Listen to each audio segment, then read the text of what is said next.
away to speak in Davos.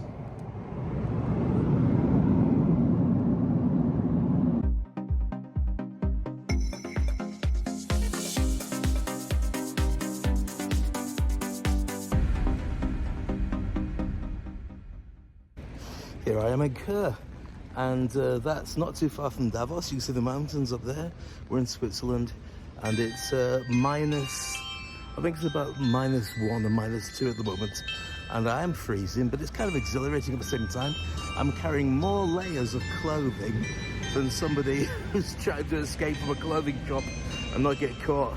So I did feel nice and warm, apart my face, which is probably going to crack, as opposed to crack up laughing. I'm heading to Davos to have a look at the setup and meet all the speakers. Very excited, but you can see snow. I've not seen proper snow for ages.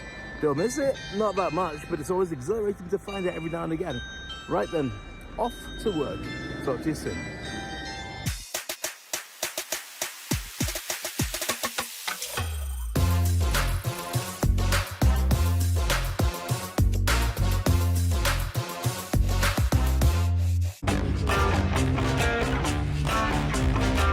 So here we are in Davos. I'm just outside the Mountain Plaza Hotel, where it's slightly off the main street, and the weather's much better today. I don't know if you can see the signage there.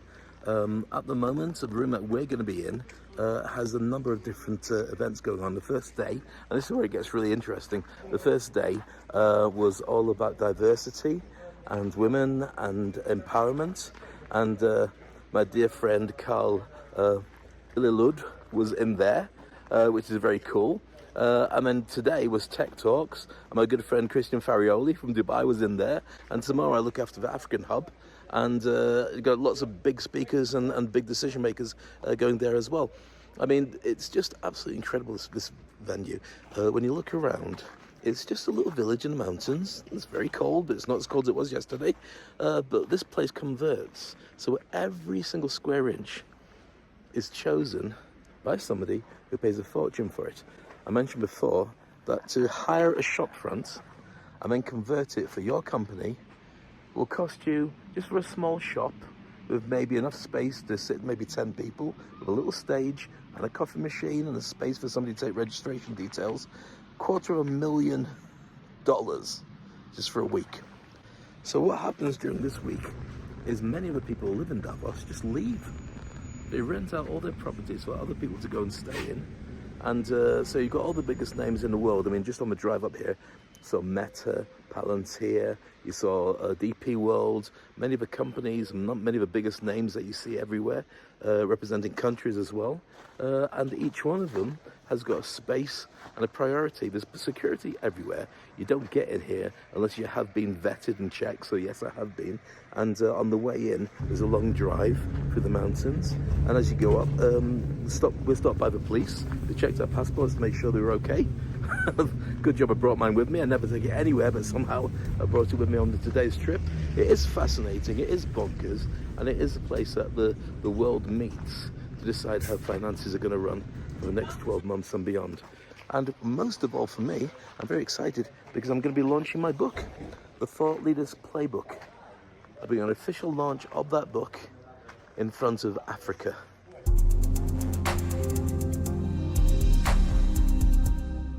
This is slightly off the beaten track, deliberately so we can get a lot of people in.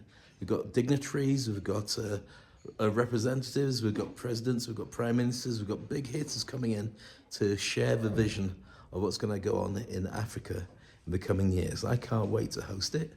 I can't wait to tell you more about it. This is Prince Henry, working hard, carrying chairs to make sure the whole thing's amazing. How are you, sir? Hi, guys. And Moise is out there just sipping his coffee and making plans about investors. I like that. He's sipping his coffee. He is. He didn't order any for us. He's sipping his coffee. That was really nice. I need my headphones. Everybody have to look.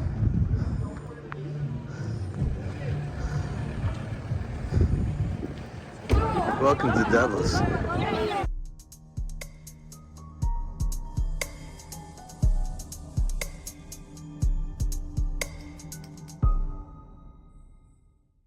You see here, it's beautiful. You can see what it looks like with all the snow. It feels very Christmassy without it even being Christmas. But this is a lull before the storm. As I speak right now, it's just before 8 o'clock. People haven't started arriving yet, but we're going to be serving breakfast and the action's going to start. Can everyone hear me okay if I talk like this? Because I believe that we're going to be streaming live across the world. And we're going to have about 50,000 people watching at least. So I just want to make sure that you can hear me properly. There's nothing worse than doing a mime act when people are watching at home, including my wife, because she has no idea where I've been for 4 days. So it's the only way I can prove I was here. I've done a few selfies and put them onto Instagram, but she knows I can Photoshop it, so it doesn't really matter. So there we go. You won't know it, right? But myself, Prince Henry, and Moise, we spent the entire evening till 5 o'clock in the morning putting all these things in place. Yeah, you don't believe it, but it's true. So there we go. So just in case I lose my job here, I've got a second job at IKEA.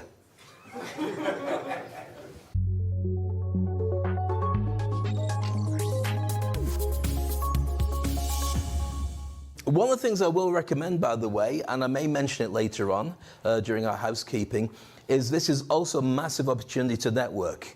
Now, what normally happens is people say, hi, how are you, and then go home with no contacts or whatever. Don't treat it like that. The way that we want to build this whole event and this whole culture and this whole community is that it feels like old friends and members of family coming back together, because ultimately everyone started off in Africa, whoever you are, whatever nationality you are, whatever you look like, and so it is effectively coming home just with different mums and dads along the way, if that makes sense. So the way that I would do that, and not everybody wants to, but what I do is I get a selfie with the person I'm talking to, and then I go to WhatsApp, and I don't know if you've done this on WhatsApp before, but on WhatsApp you can go to, has everybody got, who hasn't got WhatsApp? Who's too rich that you would never connect with human beings anyway? A couple of people, okay. But what you do is you go on WhatsApp, and there's a QR code that you can find, which is, if you go to a settings bit, there's a tiny little blue QR code. You press that, and it brings up this weird thing that looks like that. So then you get the person in front of you to scan it, or you scan it from them, and then you get their details instantly, and your job is to send the selfie you took of both of you to them. Because what happens, especially if you network and you travel quite a lot like I do, you meet people later on, you've got no idea who they are. Or they send you a message on LinkedIn. Of course, everyone's picture on LinkedIn was like 25 years ago, when we left university and they had hope. So you've got to make sure that you have something current, so you've got that relationship. And also, especially at an event like this, there's so many amazing people in here, you might want to put it onto LinkedIn just to prove that you are connected to some really big hitters. And if you're a big hitter and you've got me on it, you'll delete it. That's fine as well. If you see the picture on my phone, I can't really show everybody from here, but what I did was I went onto ChatGPT and I got to scan a picture of me. And I said, oh yeah, you can put this on camera. I said, I want you to take a picture of me. I want you to describe what I look like and make me look younger and thinner. And so that's me as Blade. You can't really see it very well, but that's me as Blade. I've also got me scoring for England in the World Cup final and doing stuff.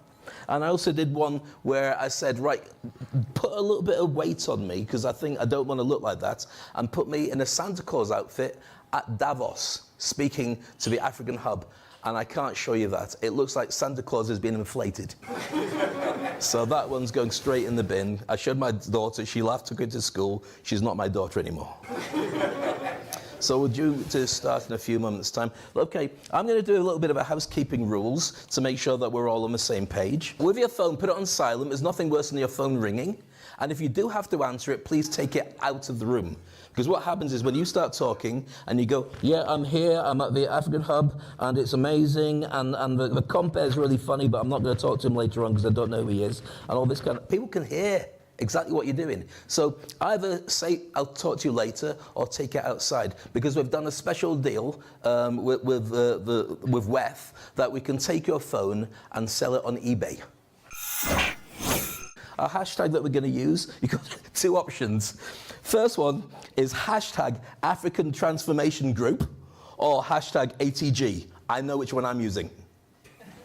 So hashtag ATG is much easier. Feel free to take photos, to take videos, to share it with other people who didn't get an invite.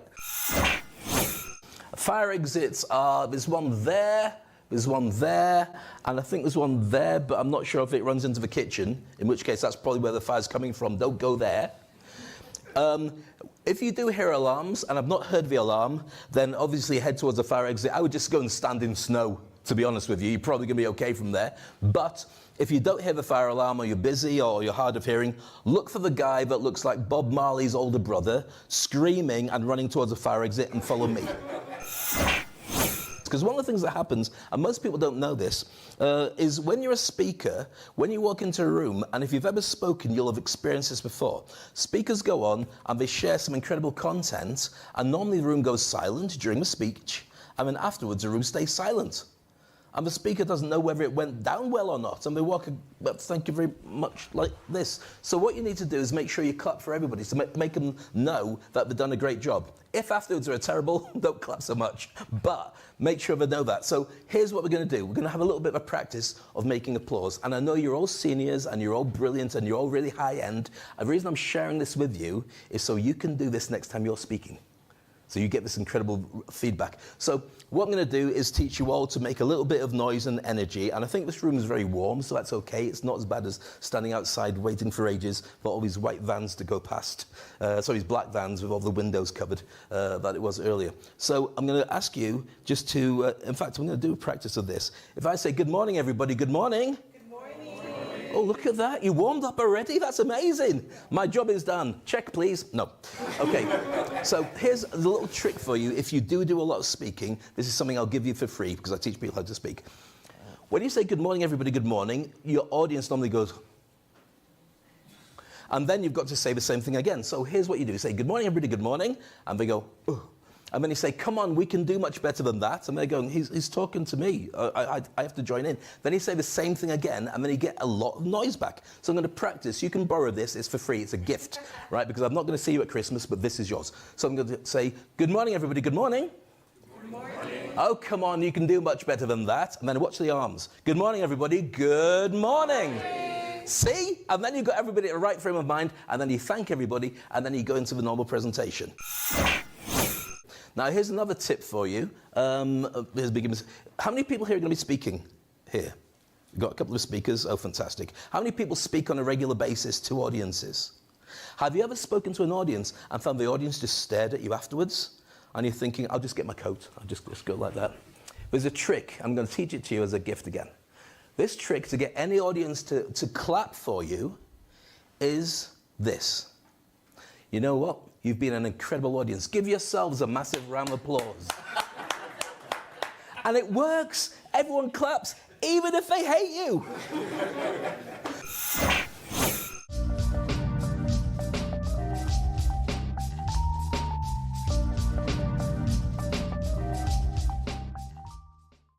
Let's get straight into this. I'd like to bring on a dear friend of mine, who, as you've probably noticed, is also my big brother.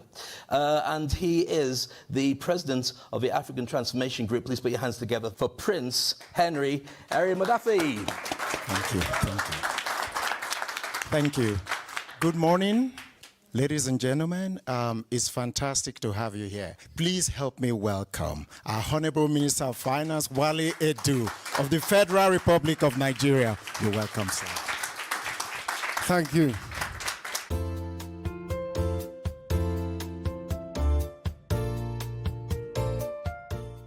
So next up on the stage, I'd like to invite a very dear friend of mine, somebody I really admire on every level. Not least the fact that he dresses much better than me, and he walks much better than me, and when he talks, I'm going, I've got a squeaky voice, thank you so much. But today he's going to share with you some incredible stuff as he shares with you all about the impacts of the diaspora funding and what that's going to do for everybody. It's a showcase presentation followed by a fireside chat. So to bring him on stage, it's my utter pleasure to invite on the co-founder of Abroad and also the co-founder of the ATF Group, Mr. Moise Kamini. Please give it up, Moise. You want to take this microphone? I'll be talking about, we'll be mentioning being bold, and I think everyone who knows me, I'm quite bold. Okay. We would like to transform the continent, and the way we thought of doing it is through this. Abroad. There's a potential of 220 billion available for investment. And we are bold.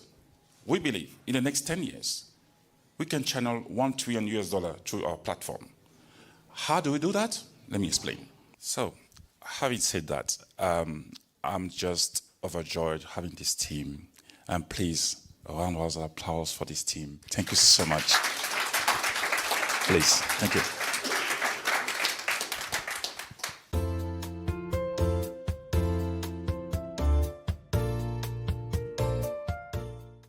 Now, I want to share with you something very special. First of all, and it's one of the things that's so fundamental to what Africa Hub is doing and the growth of entrepreneurship and businesses across Africa. If you don't tell people who you are and what you're doing, they won't care. You have to be prepared to stand out there. And the phrase that I use is jump and grow wings on the way down. And I show people how to do that. I'm going to share with you, if you don't mind, for the next 15 minutes, a couple of things and give you a free gift. Does anybody want a free gift? Yeah, look at that. A couple of people saying, I've got so many free gifts, I don't need it. I've got a separate truck to bring all the things back home. Well, this one's a digital one that you can enjoy anyway. So here's a quick one. Right. What does society value most? Question for anybody in the audience. What does society value most? Impact? Anything? We've got impact so far. I'll put you out of your misery. Information is good as well. Anybody else want to say something? It's this, status. You could read it. I cheated and put it forward. Status. Now, this is really bizarre. Status is the number one thing that's valued across all nationalities, across all races, across all countries, religions. For over thousands of years, your status is the one thing that elevates you higher than anybody else, and they will invest with you as a direct result of doing it. I'm going to break down why it's so important that you get this correct. Because ultimately, your status gives trust and credibility. And trust and credibility is what people will buy from you. Now, I realize that in this room, everybody in this room is a big hitter. You're either incredibly wealthy or incredibly positioned or a combination of both. Incredibly famous. But ultimately, why do you get to have so much success? Trust and credibility. People Google you. People continue to refer you to others. And when you arrive, they know exactly who you are. But not everybody can do that. And that's what I want to share with you about how you become more effective with that. Here's the thing that was put out by Forbes. Forbes has said that personal branding is a top 7 in-demand skill for 2024. Once upon a time, it was okay to be hidden and keep yourself to yourself and just wait for things to come. Things don't come anymore like that. You've got almost 8 billion people on the planet competing for the same kind of stuff that you are doing. So where does that leave you? What do you have to do? Well, you have to consider this. What is your brand ultimately? Your brand is what people say about you when you leave the room. And if they can't find you and they don't know who you are, then they will just go on to the next shiny person who was getting on their radar to make an impact. So I'm going to share with you a couple of ways of making that even more important for you. So by the end of today, you'll have something that you can use. Is that okay? Is that okay? Yeah. Fantastic. Okay, I've created a book called The Thought Leader's Playbook. And here in Davos, this is the official launch of my new book. Thank you. And that's it. Good night. No. So here's what happened. I was speaking on stages all around the world and teaching CEOs, decision makers, politicians, VIPs, celebrities how to speak. Then the pandemic hit. And for 2 years, nobody was speaking on stages, least of all me. And I had to realize, how do I create an impact? And I realized that it's not just about speaking, it's about being the best in your industry and letting people know that you are the best in your industry. And that's how I learned to create this as the Industry Icon program. So why is it important to be a thought leader? Well, I did promise to give you a free gift, and this is a book when it comes out. I'm going to give you the book now. So all you got to do is get your QR code, get your phone out, just scan this, register, and you'll be able to download a copy. So you'll be instantly working on it or going your way through it without even before the end of my presentation today. So this is my free gift. I did promise to have it for you, and this is it. It was much easier than paying excess baggage and bringing 300 books into the country. So that's available for you all just to get a copy. And from there, feel free to share it. It has a breakdown of everything you need to be able to position yourself as a thought leader. Because here's the thing, many people are invisible. If you're not visible, you don't create that trust and credibility. Why does that matter? Well, this is what matters. First of all, it's important to position yourself if you're a CEO or a founder, if you're a senior executive, a director, or a VP, if you're an entrepreneur in a startup, consultants, freelancers, industry analysts, academic leaders, authors and speakers, game changers, and also an area that's fascinating, anybody who's over 50 who's finding that in their job, in their industry, the mood is changing to employ people younger than you. Now's the time to shift and become that rock star brand as a thought leader. And students, now all this applies to most of the people in the room who may or may not decide to position themselves as a thought leader, but certainly it allows you to grow your brand if you're looking at what happens to organizations, to individuals, to entrepreneurs, to startups, and to smart people in Africa. So let's put that into some kind of breakdown. How do you use these skills and these abilities to really succeed? Let me share with you this. This is John. It's not really John. I found his picture on Google Images, but let's just call him John. So it looks more like Casey Jones. Does anybody remember Casey? No, just me. Okay. Okay. So this is a legend of the old man and the hammer. Now this is a story you may have heard before. It's kind of like an old wives' tale, but it's got same impact anyway. So this factory was creating stuff, and the factory stopped working. And they tried to fix the machinery, and it wasn't doing well. And in the end, they said, let's call John. So John comes in with part walrus, part engineer, as you can clearly see with moustache, walks in, has a look around, tries to listen, starts a button, doesn't start properly, opens up his toolkit, goes over to a panel, unscrews a panel, takes it off, takes a tiny little hammer, taps 3 times, goes back, presses a big red button, and the machine starts again. And suddenly the whole factory starts working. And so John puts his hammer back in his case, walks over to the big boss, hands him a bit of paper, waves, and walks out. Now here's the challenge. The bit of paper was a bill, an invoice for $100,000. So the boss looks at it and he says, oh, hold on. $100,000, you're only here for like 3 minutes. How does that work out? And this is why it's so important to position yourself as a thought leader. The invoice had this: tapping with my hammer cost $2. Knowing where to tap was worth $99,998. Everybody in this room, regardless, the people you work with, the people you know, have that knowledge of how to tap. But the problem is, you probably don't know who to ask for, or how to connect yourself, or how to position yourself. That's where thought leaders come in. Because ultimately, what you have to do is a formula for being paid. Now, everybody in this room is successful. Everybody in this room is making great money, and the more power to you. The more you work with the Africa Hub and the team from ATG, the bigger it's going to become. But there's a formula for being paid, and it's 2 things. This is the first thing, the effect of a job that you do. And the second thing is, how cheaply can they replace you with somebody else? As a thought leader, they can't replace you because there's nobody else who does exactly what you do, narrowing down your focus, positioning yourself as the best in what you do. So why am I telling you all this? Well, very simply, and this is what the book was created to do. Your expertise, everybody's expertise in this room, is one of the most valuable assets that you have, and most people let it die with them. When you're looking at what's happening in Africa, you've got a whole empire, potentially, I won't go there and say that word again, but you've got a whole potential massive countries where your knowledge will help a group of people to fast track where they need to be. You owe it to them. Because knowledge is power, and people will pay for that.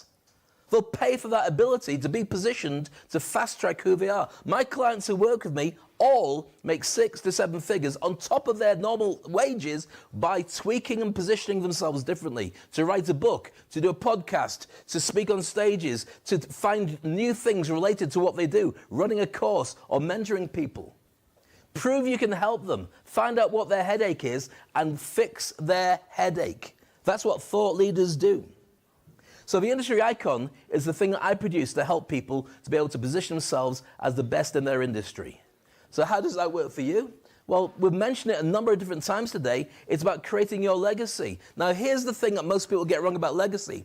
Legacy is about what people think about you when you die. Why would you wait that long? Do it now. Have your legacy while you're alive and enjoying and eating, I don't know, croissants and enjoying your coffee and connected to people that love you. But you can see how it grows as you do it now. Position yourself as a thought leader. For me personally, once I'm gone, I'm gone. I don't care. I'd like to know now. I'm sure the same is true for you as well. So legacy, this is what I show people to do. You might want to take a photo of this if you're just considering the stuff we're talking about. I won't leave it up for long, but if you connect with me directly, I'll happily share this with you. This is a template on the things that are opportunities for thought leaders who position themselves as being the best that they can be. I'm not saying you should do all these things. You find a buffet of all these things and choose the ones that fit you. I'll write a book. I'll do a book tour. I'll do a podcast about the book. I'll run it as a course. I'll bring people in and show them. I'll work with organizations that need my services, and I'll show them how to do all those things. It's a business. I'll move to one side because you're going to, so I stand here. You go, Dave, move out the way. We want that, not you. I'll just stand here. Has everybody got a copy of this now? I'm happy for you to go home and start working on it yourself. Combine it with the book that you've just downloaded, and you'll find things happen very, very quickly indeed. So here's what leaders are saying about my book, The Thought Leaders Playbook. Let's have a little look at this. Anyone heard of this guy? Dave Ulrich is seen as the godfather of HR. There's a world-ranked #1 HR expert. This is what he was saying about it. I won't read it out because I know that if it just looks like bragging rights, and also if I get it wrong, you say, he knows how to make thought leaders, but he can't read properly, so I'll just leave it as it is. Here's another gentleman here, Joel Comm, one of the best-selling speakers, and in the internet space and in the fintech space, seen as one of the biggest hitters as well. Another gentleman here, Raymond Aron, best-selling author, and one of the best speakers I've ever seen in my entire life. That's what he had to say as well. Next up, Dr. Cory Block, and I'm based in Dubai. That's the UAE's #1 business coach, works with Marshall Goldsmith and so on. So I could go on and show you these. They get boring after a while. You're just going, yeah, Dave, yeah, Dave. It doesn't matter. Here's the one question that I'll share with you. The one thing that you should really ask is not about what you do. It's what can you do for other people. Once you've worked that, then that's what you do. So the question to always ask is, what's in it for them? Not what's in it for you, what's in it for them? If you satisfy that, it works. If you're married, that's a question you ask. What can I do to make my partner happy? And if you can satisfy that and make them happy, they'll never complain about anything ever again, unless you're married to mine, in which case then maybe one or two things. Can we erase that from the video as well? Too late. Streaming across 50,000 people going, I'm going to tell you, missus. Okay, so some incredible hitters there. So if you want to be a business rock star, this is how you do it. I'll show you this once again if anybody hasn't taken a copy of it. It's a Thought Leaders Playbook. It's there for you to share amongst your community. If you want to know how to do this with more impact, or even better, if you want to look at what you do and say, Dave, I'm an expert at what I do, but I haven't shown enough people, I will show you exactly how that's done. Success leaves clues. The world is hungry. This place here is desperate and hungry for expert leaders to show them how to fast track and go from what's inevitable for Africa to be seen and respected around the world in the next 25 to 30 years. We can do this in 10 to 15 just by coming together and bringing everybody home. Wherever you're from, wherever you do, there's huge opportunities. And I want to see that you are at the forefront of that, positioning yourself as a thought leader and creating it. What do? I show people how to jump and grow wings on the way down. And if there's one thing I could leave you with, it would be just that. My name is Dave Crane. It's been a pleasure spending time with you. Thank you so much.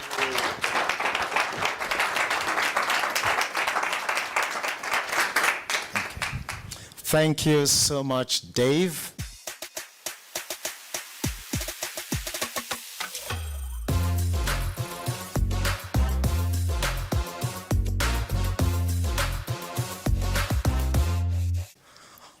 always so energetic and powerful. Thank you for bringing your ideas, your passion, and your belief in a brighter African future. Together, we will turn today's possibilities into tomorrow's realities. Let us embark on this journey with promise of making history, not just for Africa, but for the world. Thank you, and let's forge ahead with courage, collaboration, and conviction. Thank you, and thank you once again.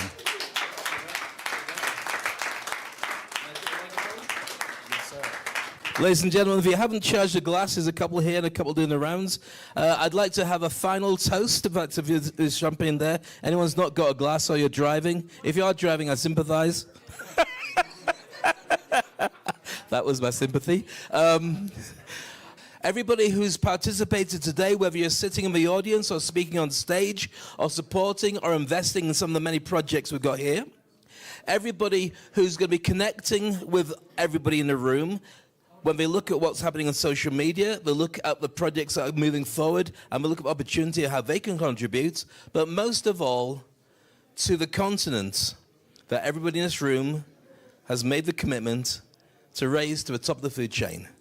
I ask you to raise your glasses, and this toast is to you and to Africa. To Africa. To Africa.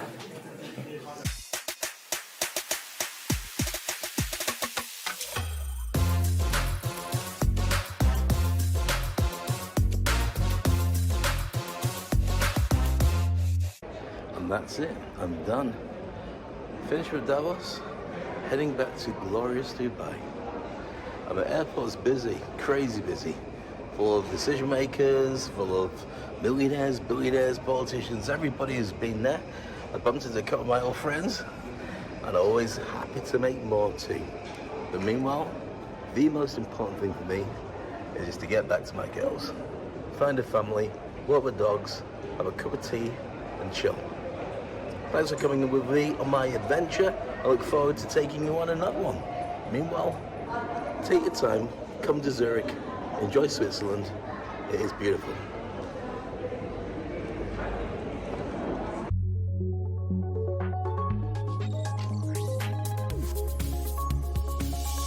In the world we live in today, Dave, thought leadership is the differentiator. Technology is the great equalizer. We all have access to Google. We all have access to ChatGPT. Those who have thought leadership separate themselves. Your book is a roadmap to getting there.